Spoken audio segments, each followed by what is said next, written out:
Hello, everybody. This is Erik Bohlin, uh, recovering person, and have a lot to go over tonight. We're going to be talking about the end of step 3 and step 4. Oh gosh, um, silly me. I got all the books lined up, but not the book that I wrote. Oh, good, it's right here. So before we begin, I thought I would talk a little bit about books. I repeat myself a lot, so I apologize if that's not good for you. But a lot of us in recovery need repetition, and it's good for us to hear things over and over again. So this is the book to focus on for any addiction that you have. If you're trying to recover without this, good luck. In my experience of 30 years, you're just not going to really get long-term sobriety. I'd say probably 5 people a month. I share the idea. They want to do neurofeedback. They don't want to do the steps. Okay. And then 2 years later, they come back and finally are open to doing the steps. So it is kind of what it is. And it took me a long time to just work the steps as outlined here. This book, the 12 and 12, if you see it at a garage sale of half-price books, pick it up. It's really good, but you do it after this. Once you've done the steps, this describes what happened in the experience of the steps. This was written in the 50s. Really good stuff. But I tried to use these steps to get better, and it didn't work. It's because these are actions we take. Gathering more information is not really going to serve us well. There are other books that are helpful. The Steps We Took. This is Joe McHugh's understanding of the 12 steps. Helpful. I used this for a long time, but really everything in here is in here. Okay. So again, it's along lines of this. Here's another good book. It's a Christian view of the 12 steps.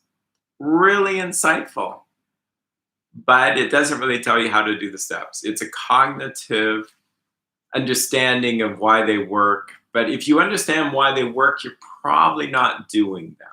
And the reason is these are like, how do you surrender? They give you tips, but you can't do it really and understand everything about it, because the way this thing is, it works. It's mysterious how it works. If you understand what you're doing to try to make yourself sober, then that's pride, and pride chases away God's grace. God gives grace to the humble, but he's opposed to the proud. It's a good book, but I wouldn't use it to try to understand. I know people that have read this and they're still not sober. So I'd set it aside. Let's talk about specific groups. Overeaters Anonymous, great group. I see miracles in it. Oh, I don't know, once a year at least. People who struggled with every kind of problem with eating, either undereating, overeating, binging and purging. They got their surgery and it still didn't work because we're dealing with a spiritual problem. And there are people that go, well, I don't have that problem anymore, hardly, but they still need the steps as outlined in this book. Why would you even think of these steps or these books? Well, because it describes the problem. If you don't really know what the problem is, you really can't identify it, is my experience. 12 Steps of Overeaters Anonymous, nice. Do I help people with these steps? No, they're the same steps, but it becomes more of a cognitive thing. I suppose you could read this afterwards. If you linger in meetings or go to any of the seminars, but workshops, you'll see the person who has years of abstinence in their program, and they talk about sponsoring lots of people. They will say something akin to, I'll be honest, I don't use this. They'll say, I use this. I've heard a person, compulsive overeater, say, I use this. Al-Anon, for members of family members with any kind of addiction. They go, I'll be honest, I don't use the Al-Anon materials as much as I use this. For a strange reason, this is not allowed in Al-Anon. It's weird. There's a long story with it, but I don't really care. If I'm sponsoring someone in Al-Anon, this is what I would use. Because it's the same disease, just an alcoholic drinks, or an overeater overeats, or a sexaholic sexes. But the disease is this need to be controlling, and we are addicted to resentments, fears, dishonesty. But these are really good stories. This is really good. I haven't read it totally, but he's the founder, I believe. And I'm not speaking for any of these programs, these books, or these programs. Cocaine Anonymous. Nice. If you struggle with cocaine, really important to understand what the disease is like. If you're in a group with other cocaine addicts, they understand, and it's going to be different than if you're in with other people. Narcotics Anonymous. Now, my take on this book is it tells you like it is. Sentences are very short and sweet, probably because they don't take so much time to say things. Have I seen a lot of people recover in using this and what they call the green and gold? No. They've been in the program a long time. They don't get better. If you want, go to the website erikbohlin.net. Look for the audio of a guy named Earl H. He talks about years of being in the program. The dramatic story of how he survives a plane crash, finally decides to get sober. Every single day, he says that he's 17 years sober in NA. Every day he feels like he wants to use. But he's involved in the program. He sets up chairs, he helps everything. And he's sober, but he says every day feels like using for 17 years. His sponsor passes away. And then after that, he is so fastidious, he gets another sponsor within 3 hours, he says. During this time, he says some big burly guy comes up to him and says, "Hey, Earl," he says, "you're so slippery, I don't think you stand a chance," or something ridiculous like that. He says, "Yeah, no, you are so squirrely." And this makes Earl mad, to put it in nicer language. He says, "How dare he? I'm 17 years sober, blah, blah, blah." The big burly guy says, "You've never done the 12 steps as outlined in this book." He says, "But I go to meetings, I set up chairs, he says, "You've never done the steps as outlined in this book." So he does the steps as outlined in this book in kind of a mad manner. Else he uses more colorful language. He says, since doing that, he has not had one day where he's even tempted. Yeah, he says, "So I'm here to tell you folks, use this to get sober." And he was speaking to over 1,000 people. He was blown away. But anyway, he has a dramatic story, and that's very common in all these. So it's not that throw this away. It's probably good to get. I'm a fan of used bookstores, but this is where it's at. Okay, next on the list, Emotions Anonymous. Just when you think as a therapist you've heard everything, this was the last program I heard about. I had a friend hand me this book. She didn't need it anymore. She was recovered. It's like, okay, I shouldn't snicker, especially when I've been in multi-program myself. But okay, so I listened to some tapes. These people have been in and out of psychiatric hospitals. They've been using medications for years. They're not any better than when they started, and in many cases, they're worse. And they have horrendous stories of abuse, like stuff that would make your hair curl or straighten. You would just feel so sad. Like, I don't want to get into the stories, but it was on a tape. This lady says her son fell out of a window or jumped, and she never knew. She said most people did not like her. She might have been borderline personality disorder. She might have had these problems. But that's psychotherapy talk. She says she goes here and now she lives a fine life. Many of these people aren't on any medication because medication was just like taking a drug to make yourself feel better. Are there many of these EA programs around meetings? No. I think there's one in my area, but you could go online now. So yeah, I recommend it. If you go, I don't have any addictions, but I have a mental problems. You can, and we're what is it? What is it? We are, our emotional life is unmanageable, and we are powerless over our emotions, and really powerful. Would I use this? So no, I would use this, then get this. So that's the repetition. Gamblers Anonymous, same story. I've been to the meetings. I'm not necessarily, that's one thing I'm not addicted to. I'm afraid to go to a casino. I've gotten training in almost certified in it. I would just take people through the steps. Would this help define what gambling is? Absolutely, because if you don't know what the problem is, you really can't identify it. So,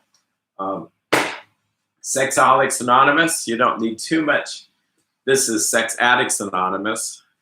This is a white book these days. This is green still.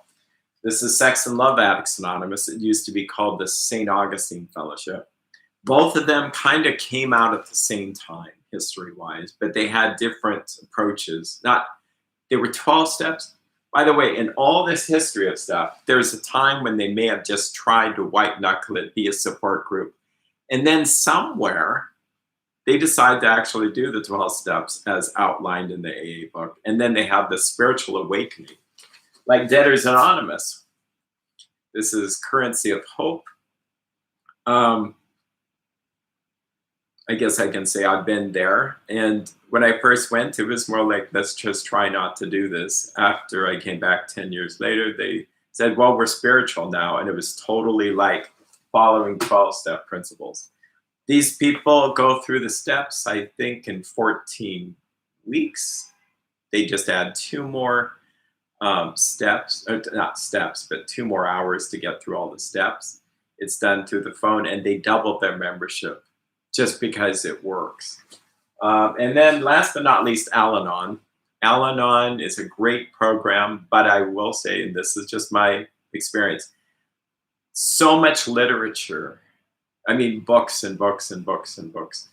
And they're not terrible books. It's just that you can read all these books and still struggle. I have this is Alateen, but the thing is, Al-Anon book, the book I like the easiest, it's blue and I don't have it with me. It's called One Day at a Time, or they call it ODAT. And it looks so non-cool. It's just this bluish gray book. You just read something in it and it's like, yep, that fits. And in the back they have an index and you just look up, I'm fearful today, or I feel like strangling someone, or whatever. Yeah, put down the knife and read this book. So I would recommend that. Again, it describes the problem. This is helpful. And there are other books that I find helpful, but, and then this is Al-Anon's 12 Steps and 12 Traditions. So again, there are really good stories in here, but I really am a fan of just going through the books simply. So, good to see some people tonight. We've been talking about step 3, and we could do a little bit more on that, I think, but we went a little bit long last week, and I'm going to keep it to 1 hour. If we don't get through something, we'll do it next time. I think if I were doing sponsorship in real life, I would then be going long. You would do steps 4, 5, 6, 7, 8 in about 3 to 5 hours. And that's what works. And you will see from our reading tonight that that's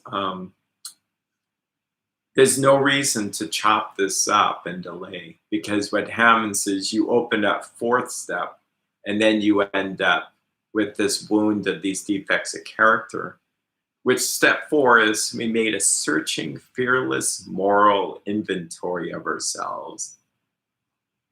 5 is we shared with God, ourself, and another human being the exact nature of our wrongs. Well, we know that those steps were done simultaneously, that the sponsor had it in their hand. And something's bothering me there, so I'm going to unplug this cord that was bent at an angle. The steps were meant to be done. I mean, we say quickly, but from their point of view, they would look at us and see everything's done slowly. Then became entirely ready to have God remove these defects of character. Well, if I've just surfaced this stuff that's really problematic in my life, that's blocking God's grace, then why wouldn't I want to have it be removed immediately? But if we go, no, let's go slow, then I have a chance to hold on to it, so it doesn't make any sense. You get rid of it immediately. Then 7, we humbly ask God to remove these defects of character. So again, you just do it right then and there. And then step 8 is made a list of all the people we have harmed and became willing to make amends to them all. Well, that you've almost done by doing your 4th step. So, but I felt that I just have to take care of myself and not spend too much time doing this, and where I'm getting home really late and then start it all over the next day. And as well as for our viewers, probably more importantly, you can only absorb so much information. But that's what I don't want to have happen, is that you're focused on gathering more information and then you don't know how to do anything with that. So, why 4th step? Let's pull this here. So 4th step's important because there's something called what I call the artery. God is over here. Little old me is over here.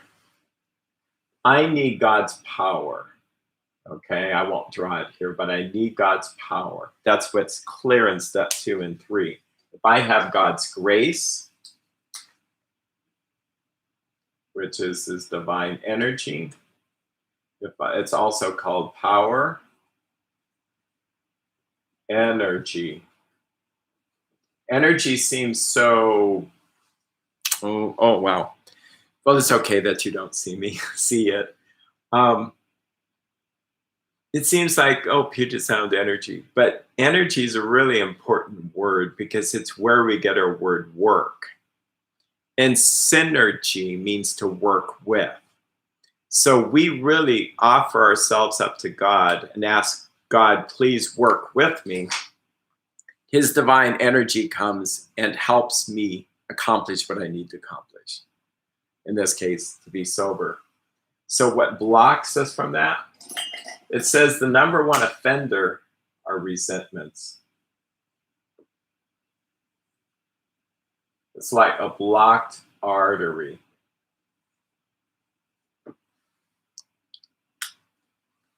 We also have anything that's dishonest. A little lie, a little dishonesty is just going to ruin the program. Fear. Fear looks innocuous, but the problem is it's actually selfishness at some level. And we'll talk about why is it. And last but not least, selfishness. And you can make an argument that everything in this artery is selfish at some level. So everything is blocked. I'm going to do this just a little bit. Everything is blocked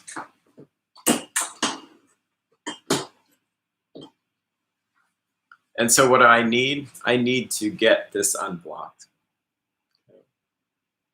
I'm going to fix this. I'm trying to arrange things. That's a little bit better. So the 12 steps, namely, I admit I'm powerless over whatever the addiction is. My life's unmanageable. Quickly then believe only a power greater than myself will restore me to sanity. And 3, God, I offer myself to you. And so that's directing my life to God. It's like, this is my life. This is my mess. Here, you direct my life. It says that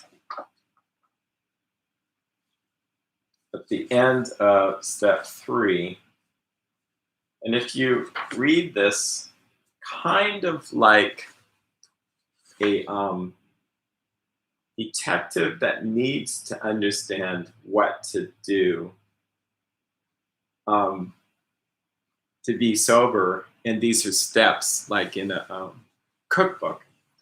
On the bottom of page 63, it says, next, we launched out onto a course of vigorous action. So that doesn't sound like taking a step a month or going slow. This is right after step 3. The first step, which is personal housekeeping or cleaning, which many of us had never attempted. Our decision, step 3, was a vital, crucial step. It could have little permanent effect unless at once followed by a strenuous effort to face and to be rid of all the things in ourselves which had been blocking us. Our liquor was but a symptom. We had to get down to causes and conditions. Very well written here, by the way. So it does not sound like any kind of delay is needed. Oh, you need to think about it. No, that's not helpful. And it tells us that we have never really taken a personal housekeeping. Those of us who have a faith tradition which involves confession, we probably have, which is good and probably why we would actually believe that it would be blocking God's grace to not get rid of these things. But what's nice about 12 steps is it does give us the idea, a much more understanding of what our problems are. There's going to be 4 things you'll hear over and over and again. Resentment, selfish, dishonest, and fearful. And I don't always do them in that order. So steps 1 through 8 or 7 really kind of clears this all out. And a person does have a marvelous conversion. It says that if we carefully follow directions, we will have his power flow in. What happens? Life happens. And within days, minutes, we start to build up a little plaque. There's a little bit of selfishness. I want what I want. Here's a little bit of dishonesty. Just a little one. Now, dishonesty is so powerful as a problem, it all falls apart. So it's not long. That's why God desires truth in the inward parts, and in the hidden part, he will make me to know wisdom. So as you can see, steps 10 and 11 every day, and that's how simple it is, about 15 minutes in the morning, maybe 15 minutes at night, keeps this clean. And then it's not that, but it's actually practicing the steps. And we'll talk about how that actually looks. So before we get into it, here's another important thing. So there's little old me. And God would be so big that metaphorically we just kind of go like that. He's off the board, and that would be a G that goes beyond. Okay. The problem is my addiction is rooted in self. So here I am to demonstrate the sickness. There I am. I may be happy, I may not be happy. But, and it's all about me. God becomes small in my life. Okay? I'm not saying he's small, it's just that I have no power. What are the things that block us? Resentment,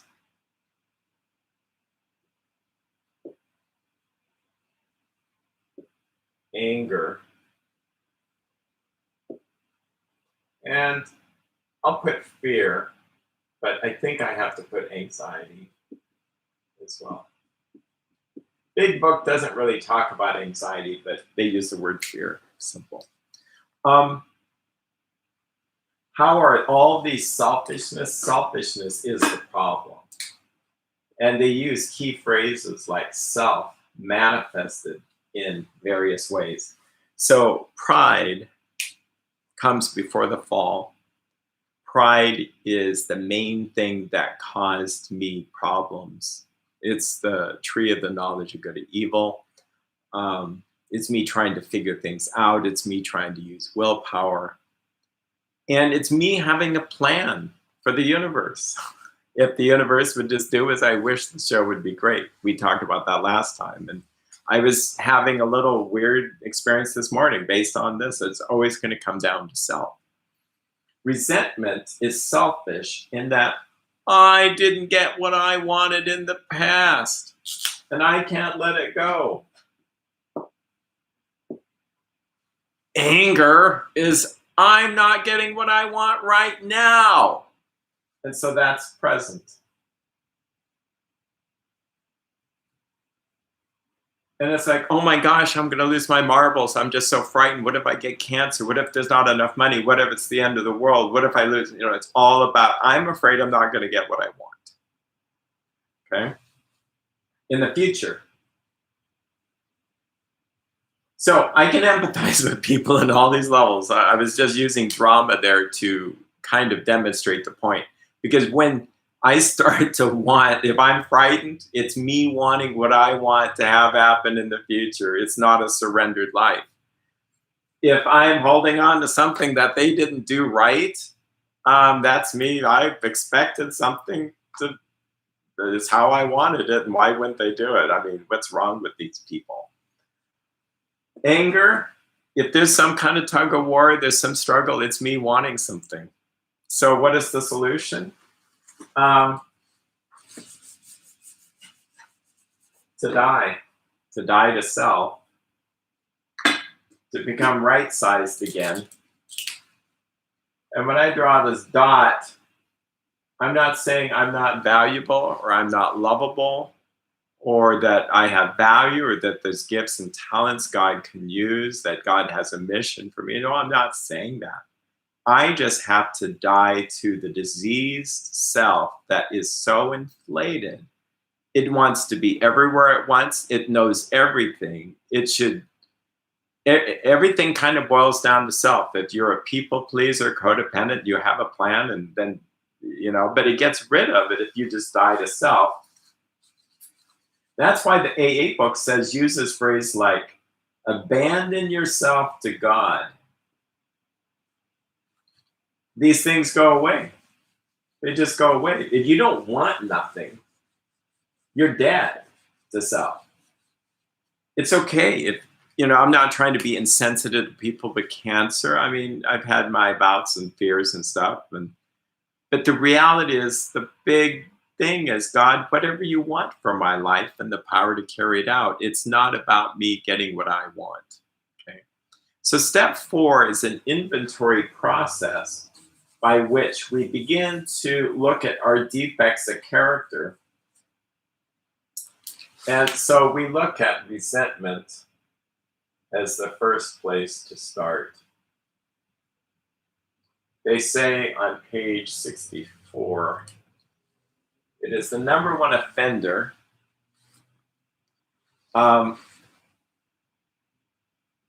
I think it's okay for you to read on your own. It says it's really important to do an inventory, a fact-finding process, a fact-facing process. They use an inventory because it's like a business owner who has all these goods, and some are good and some are bad, and he needs to get rid of the bad ones. And so that's kind of the metaphor used. They could have used a germ metaphor or something that's good, or a disease, cut the tumors out, but this is what they use. So even to this day, they'll say, I need to do a 4-step inventory on this. It says, we did the exact same thing with our lives. We took stock honestly. First, we searched out the flaws in our makeup which caused our failure. Again, another key word, it's underlined here, caused our failure. So the cause of my failure is these flaws. So in a sense, this is the heart of it. Step 1 and through 3 are really good, but step 4 is like the jugular. If you want to get free, you have to go through this. How many people have I ever heard that said, well, I never really got through step 4? Well, of course you didn't, because if you did, you wouldn't be here. I don't say that with any, what's wrong with you. No, if there is an enemy out there, he will do anything to try to keep us stuck in this self and to try to analyze things to death and read another book. But if we could just say, what are my part in this? And we're going to get through that tonight to show you how it kind of works. Being convinced that self manifested in various ways with what had defeated us, we considered its common manifestations. So if we use the word self, we could put the word sin, we could put the word pride, we could put the word self-love, okay? I hear some people say self-esteem, but I differ with that. Self-esteem just means, how do I view myself? And so I think selfish is probably the better word. But selfish always has this connotation that I want all the jelly beans to myself. But the reality is, self could be, I want to give you the jelly beans because that's the plan. Oh, you don't want the jelly beans? Oh, I wonder why they don't want the jelly beans. Am I a bad person? Are they trying to be? So all this overthinking and all about self instead of, oh, they don't want the jelly beans. It doesn't really matter. I'm here to be helpful. Like if I apologize for something, it's not like I'm a bad person and I'm so bad. And I go on and on about the badness that the person senses that, wow, this is more about Erik than just about healing the relationship. So resentment is the number one offender. This is kind of the last paragraph on page 64. From it stems all form of spiritual disease. For we have not been only mentally and physically ill, we have been spiritually sick. When the spiritual malady is overcome, we straighten out mentally and physically. And so that's the key. There are people, not to try to, but they want another physical cure. Okay, so we'll get rid of it. And I'm not kidding. The mental health community, I mean, it's really strange. We'll help you with your alcohol problem. And they come back from the treatment center with 5 more drugs. Okay. I don't think another drug is going to help us here. Okay. So I know we'll trick your body into not overeating. Okay. But how are all these smart, lovely, talented people struggling so? Can it really be just that we're a bag of chemicals or a brain and we just need to change our mind and we'll just get better? No, it has to be something spiritual. It's such a better description of what's going on. And that as much as there's a higher power, there's a lower power that's trying to grab you and take you and do X, Y, and Z. So we have to, in a sense, abandon our thinking, abandon our physical, I need to do something physical or emotional. If I understand all the traumas, then I'll stop doing these things. Okay, maybe, but if you find that you've done all that, you admit powerlessness and all you need is the simplicity of God to help you, then all we're doing in this resentment inventory is looking at what my part in it is. So it says, It is the number one offender when we deal with the spiritual, the malady of the addiction is overcome. And it says somewhere here that liquor was only a symptom. Yeah. We listed people, institutions, or principles with whom we were angry. So I'm going to make up a list. Some of this will feel real to almost everybody. Some of it could be real to my life, but just for the sake of getting something on there. So my wife, my mother, my brother, the church. I got to do this in such a way that doesn't incriminate anybody. The principle. How about death? And other people I could be resentful towards, the media. Oh, how about the government? Usually I do only a few, but I'm on a roll today. the traffic, selfish people at stores and line, teachers. By the way, my wife was a teacher, and my daughter's a lovely teacher. But we know that all the roots of all these problems is those teachers doing blah, blah, blah. You know, it's kind of like pour me another drink.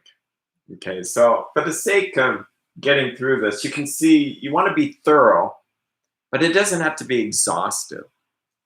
Because it's not about how many resentments can I build up.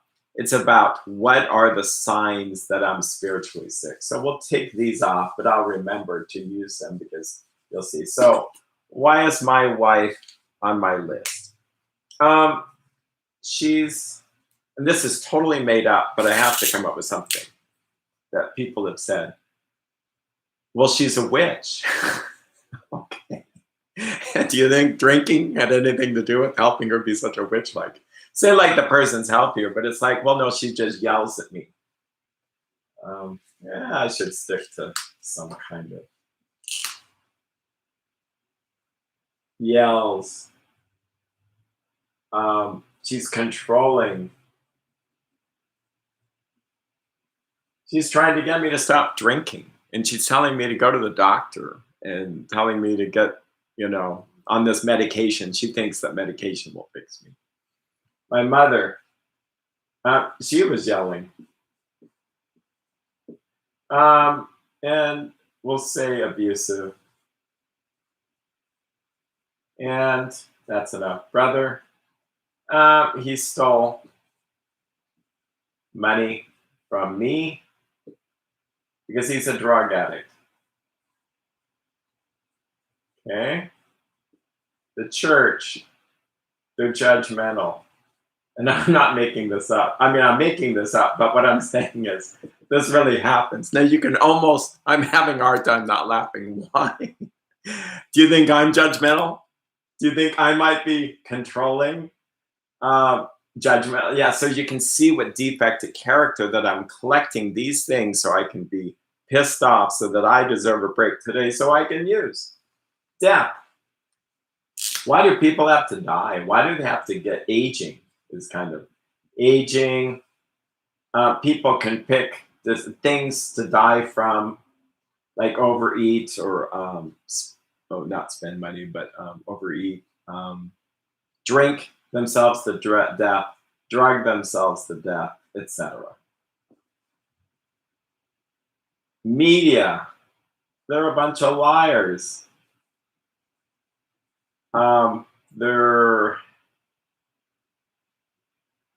Well, what else are they? Oh, they manipulate.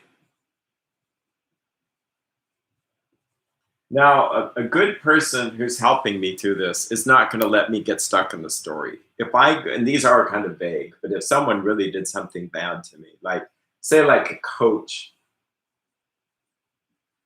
did some abuse or was yelling or pushed and shoved me, or the government did do some bad stuff to me. Well, there is an idea that it could be legitimate. Some of these things could be really legitimate. That's beside the point.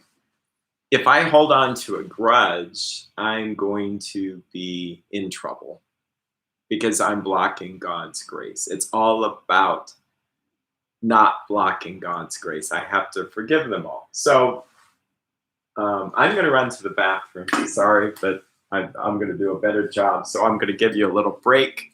I'll be right back.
Okay, I'm back. Boy, do I have a lot of funny things I could say about that. One is I'm not God. I'm a human being with real needs. Two, I've been working through some mind-body issues, and that having a urinary urgency could be related to emotion. And I'm doing a seminar on that, and I don't swear, but it's interesting that the phrase pissed off can relate. And when I was making this list and having that, it's like, I'm not going to make it through this. So I'm going to take care of my needs. And three, I've been drinking more water. So if we stick to the book, we listed them on paper. Okay, that's a whiteboard, but it's good enough. We asked ourselves, why were we angry? We did that. So the first thing, notice I did, then you do this. If you start going up to wife and then she did this, it doesn't work as well. Just list the people first. Principles, well, people, I think we got that down. Anybody that comes to mind. If you start going, well, maybe I'm mad at my father. No, I wouldn't go there. Just the obvious ones. Two, institutions are hard at first. Like, what is an institution? Well, like the school district, and I won't label a company, but say like there's a telephone company you hold on to grudge because they have the worst service. Or yeah, those people. The church could be that, the government, okay. And then the last one, a principle. It's tricky, but principles come up. I don't know if I want to spend the time on that. I'll try to probably do another video on that. But things like aging, facts of life, people could be mad at honesty, which sounds funny, but they're like, why do we have to be so honest? No one else is honest.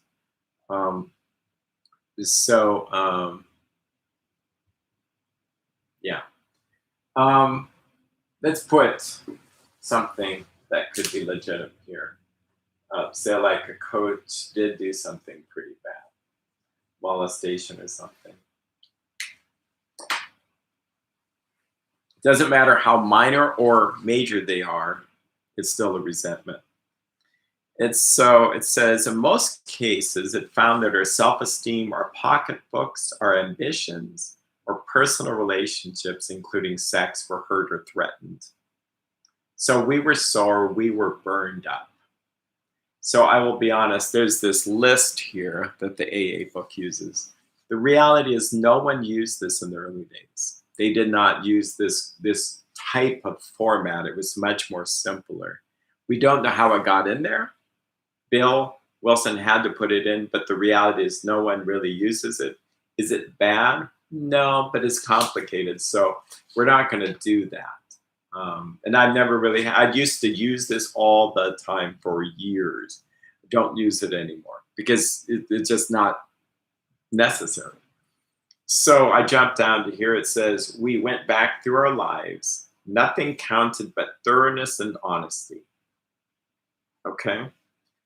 When we were finished, we considered it carefully. So we considered this carefully.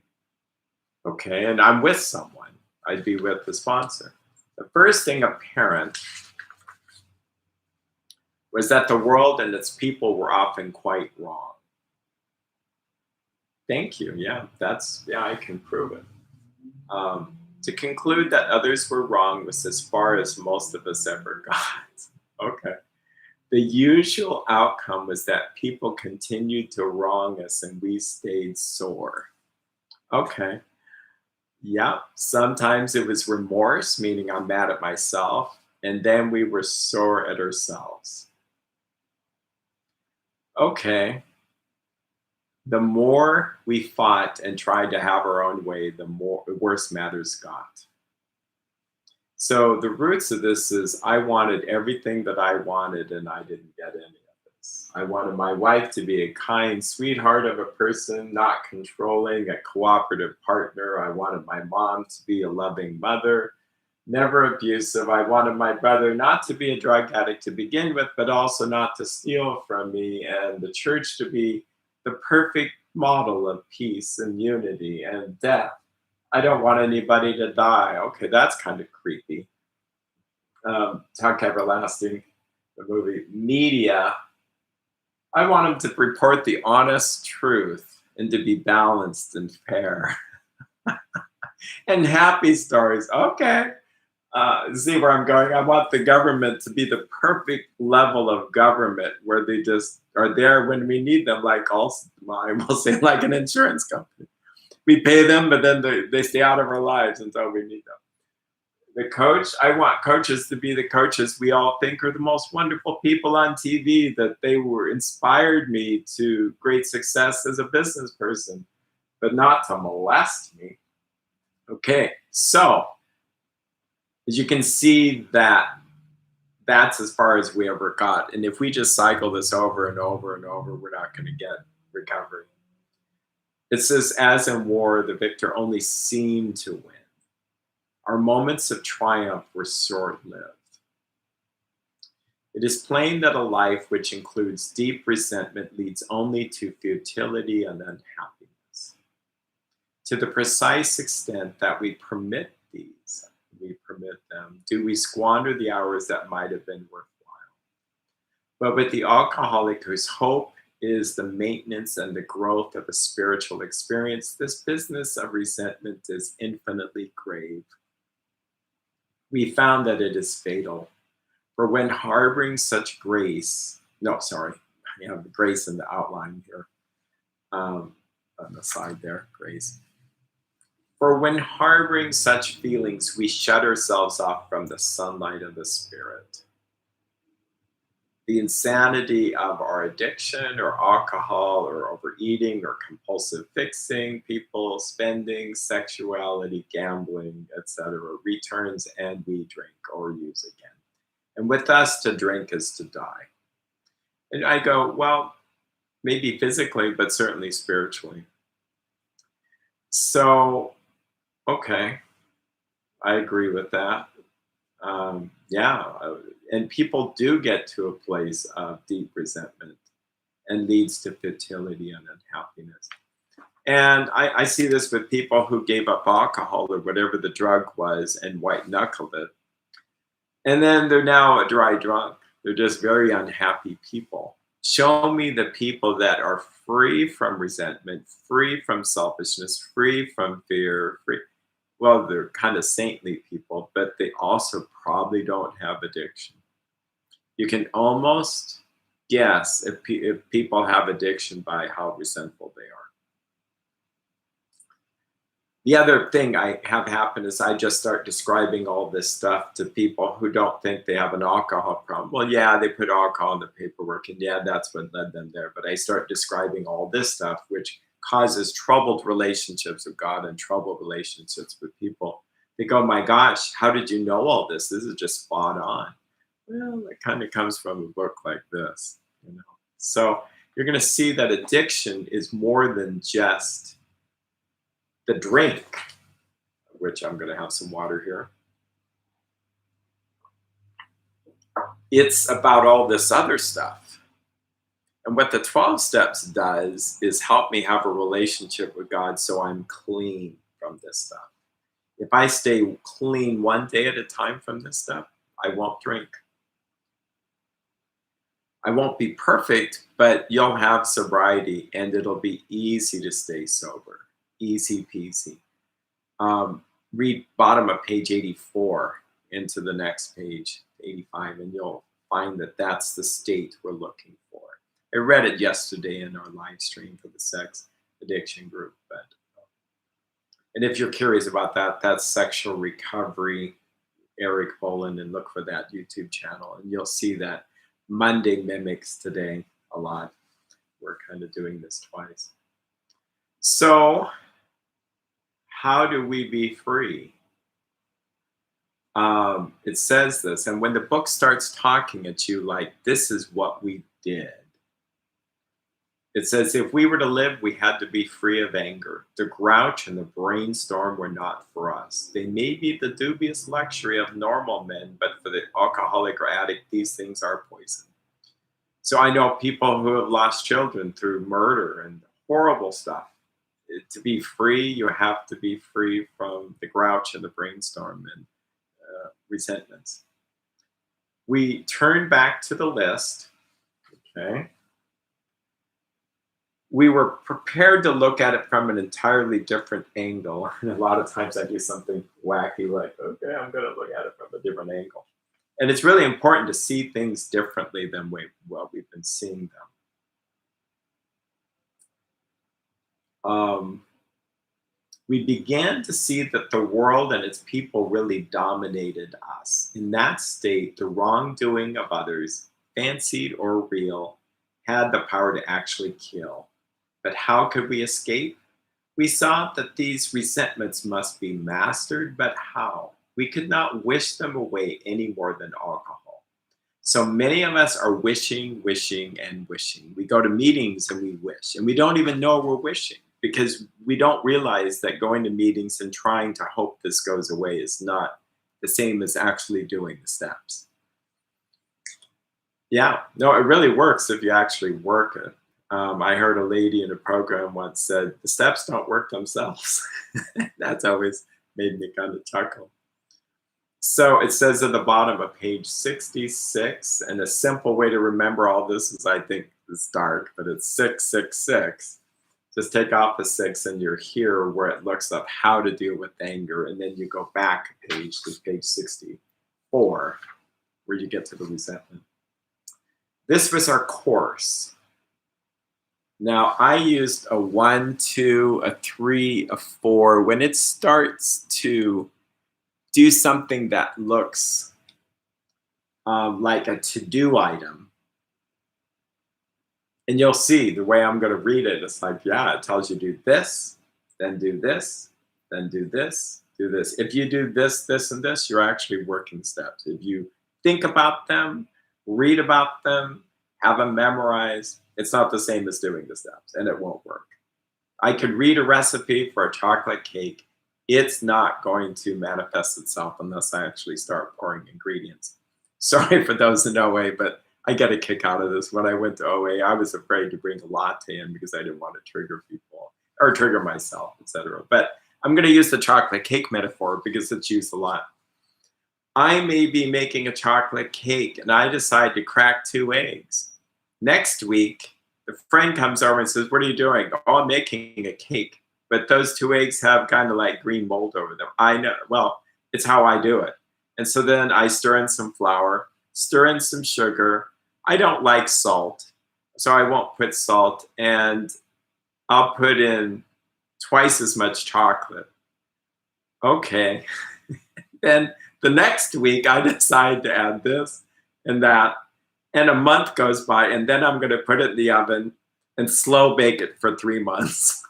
It's not going to be a cake.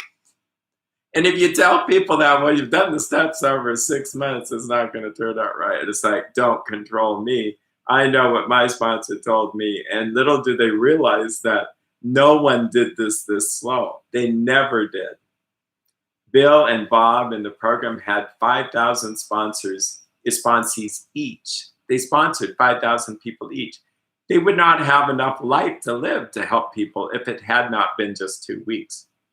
So we talked in earlier episodes how quick it was. So I can't emphasize enough to get through this. So it tells us to follow the steps here. It says, this was a course. We realized, number 1, that the people who wronged us were perhaps spiritually sick. I used to just have the word, we realized that the people were perhaps spiritually sick for many years. And I emphasized, wow, okay, understand spiritually sick.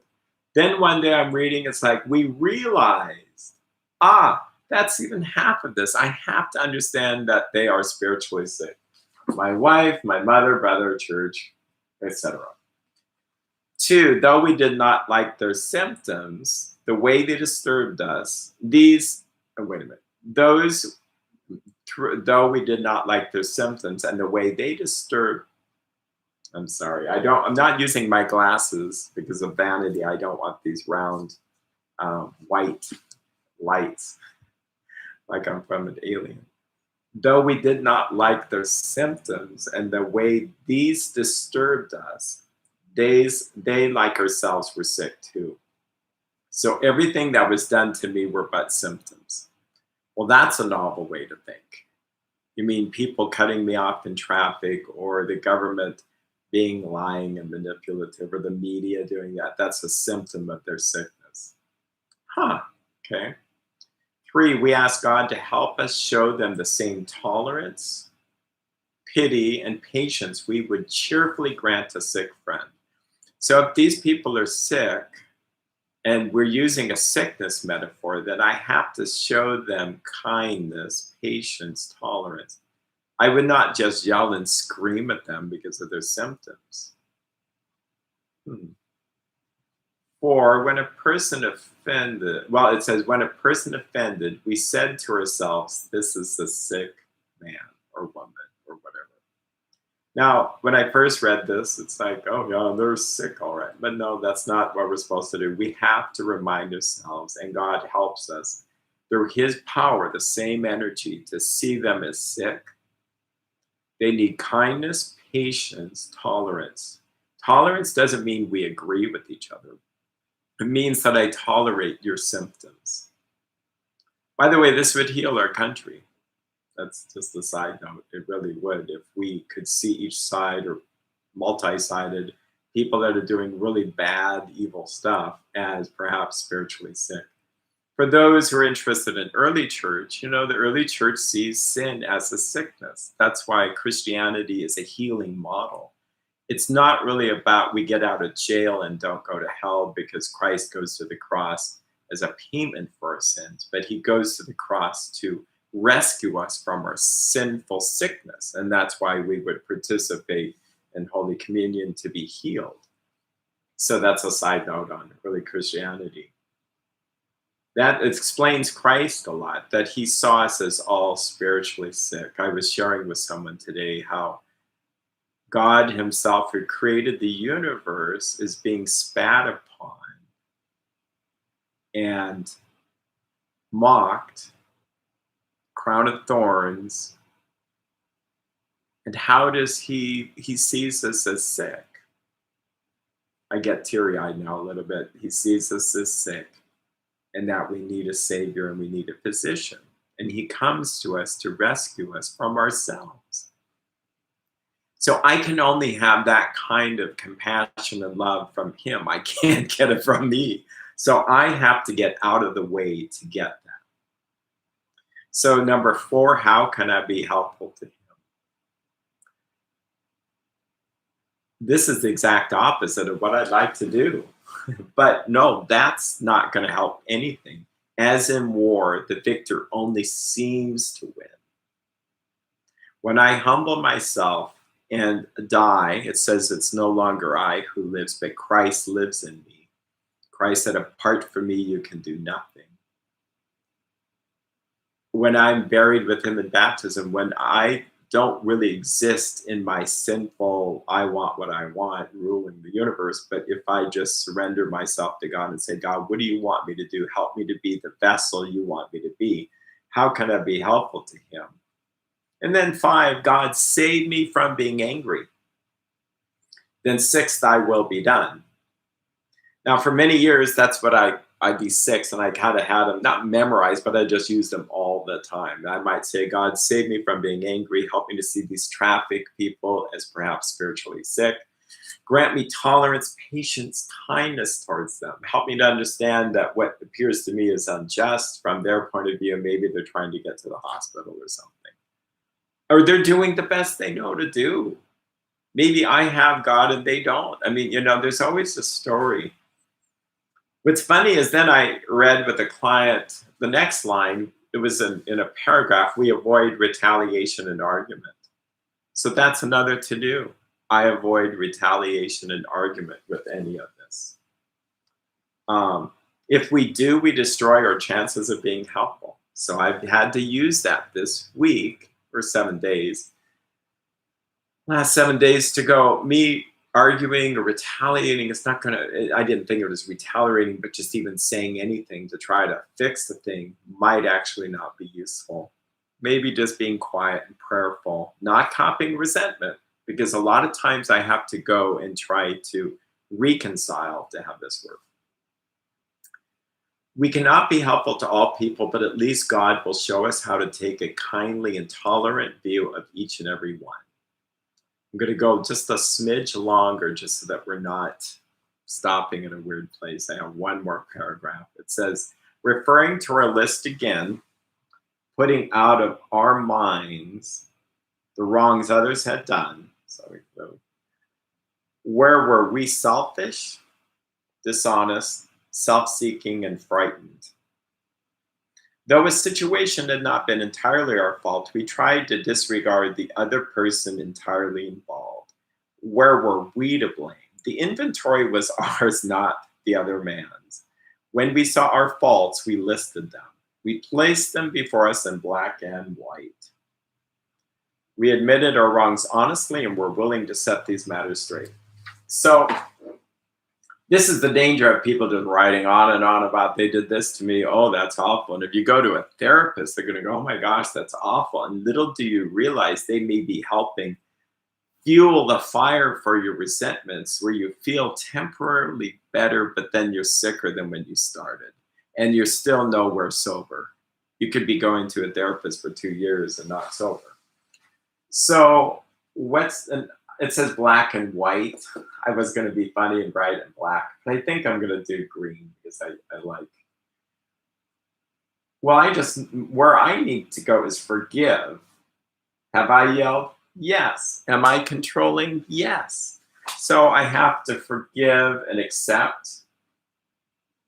Well, actually, to do true to form, I do get to use black. Where am I wrong? I'm unforgiving. Grudge holding. Judgmental. And I'm not trying to go to town, but that's just in controlling myself. Don't worry if it turns out that this kind of goes into this. Mother yelling and abusive. Well, if I were a child, I might not have had a part in that. but me holding on to it to this day is probably for unforgiving, grudge holding, not seeing her from a place of wisdom. My brother who stole, well, I'm certainly judging him. Have I ever stolen? Well, not maybe a lot, but I probably have stolen something. Unforgiving, judging, controlling. The church? Yes, judging, controlling. I mean, I want the plan for the church to be aging and death. I want to play God there. I'm playing God that I would design a world where people couldn't pick addictions and then die sad deaths from that. I smile because it's really sick. I came quickly to the conclusion that if I had what I wanted, it would be 10 times, it wouldn't be 10 times worse, it would be disastrous. The media, lying, manipulative, have I ever done this? Yes, but I need to pray for them. So I may be just judging all or nothing when I wrote that out. All black and white thinking. I mean, every media is bad? Probably not. Every one of them lies? Probably not. The government. Now, as much as it's easy to throw darts at the government, I just have this thought, and maybe it's not a good thought, but I'll throw it out there. What if we did It's a Wonderful Life with the government, and the government got so sad about life, they said, look, we're not going to exist. We're just going to go back and we're going to push in time, but we don't have a government. We then get to experience no government and see what happens. That would probably be not a good idea. Let's have no taxes. Okay, as much as we used to not have taxes, I mean, we had taxes, but not income tax, etc. Well, if we take that away, let's see what happens. So this is definitely all or nothing thinking. Judgmental. This one, coaching, and I had no part in it. So we're looking at, I guess, unforgiveness. And one could say understandably, but that's where I have to go. I didn't put a good example of something where I did something. Well, here, I forgot it. Oh my gosh, that's funny. She yells and is controlling. Well, I am an alcoholic. Yeah, and maybe I spent all the money and I did this, and this. My mother is abusive. Let's pretend that it wasn't as a child, but as a teenager. Well, I did take the car and got wrecked while drunk. So we look at our wrongs here. And then finishing this out, what are the things that once I know what my issues are, this will be dramatic, but get rid of all this stuff. I remember one time a client came to me and said his sponsor just told him to sit down with a sheet of paper and pray and write down 5 defects of character. It's like I being stuck in my way, so well, that doesn't sound right. But you end up with the same result. If any of us just sit down and say, what are my sins? What do I know? This process helps you get at that better. But I can say that I'm judgmental.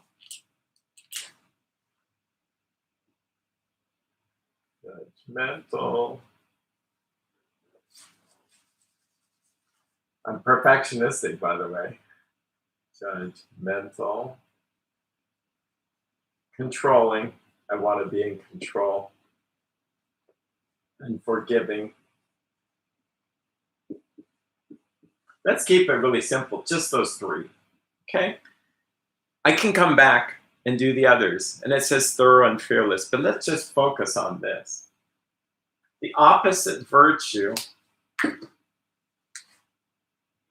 And sometimes as I'm praying for these, it's, it's acceptance.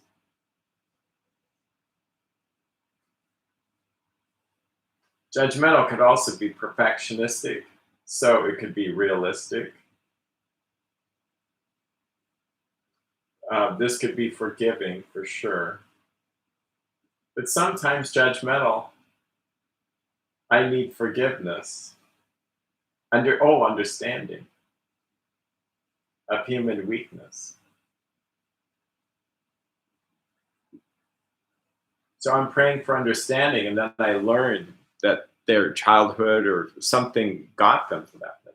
Controlling, well, acceptance that, and letting go, faith.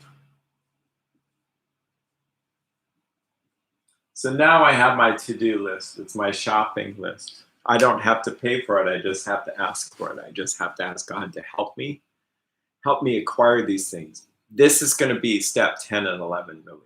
But we'll talk about that when we get there. That's as simple as it gets. The next time we meet, we're going to do step 4, but through the fear inventory and the selfishness aspect. So that'll be next Tuesday. So thanks for everybody who's participated with things. I want to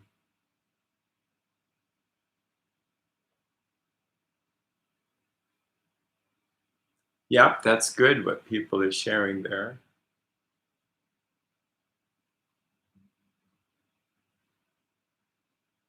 Yeah, so that's the key, what is being pointed out, the incredibly profound, that it's easy to point out what others do to us. What comes to mind is a number of things if we're looking at the Bible, like we can see the sins of others, but we just can't see them in ourselves. So I'm thinking of Jesus saying he who is without sin cast the first stone. I'm thinking of the judgment verses that say, by what measure of judgment we'll judge others is how we be judged. And in spite of that, it doesn't seem to keep me from judging others. So I have to quickly, every day or every moment, it sounds dramatic, but when I catch myself doing that, please, God, rid me of this judgmental attitude. And let go. If you do not forgive others, you will not be forgiven. There's multiple examples of all this. The story with the debts, it's not just one little verse that we could say, oh, God, I get to heaven or to judgment and say, I really didn't see this. No, it's really clear. He says, take your gift from the altar and be reconciled to your brother. Oh, okay. The talents, the person who has all this, not talents, but debt, and he pleads, have mercy on me, please help. And so then this guy who he owes the money forgives the debt, but then we go around and hold on to the debt of others. And then the story goes that he says, take this person and throw him in prison until the last penny is paid. It's like, my gosh, that's not good. I mean, it's just, once you start to see this from this aspect, then you'll see it in there. But I could go out 10 minutes from now and manifest this disease. No, it's the same as any addiction. You ask God to remove these defects of character. And that's actually how it works. So, well, I'll let you guys go. You take care. 13 minutes over, but we kind of started with that book thing. So, love you guys. You stay safe out in that world, and feel free to post comments or like us, I guess, if you like us, subscribe. I've been told that this actually helps get this out to other people. And so the more people we have, the easier it is for me to feel like I can spend more time away from my work over here to be able to do this over here. And it's not that you guys aren't important, but it's just kind of how am I going to spread my time out there. So you take care. We'll see you later. Bye-bye.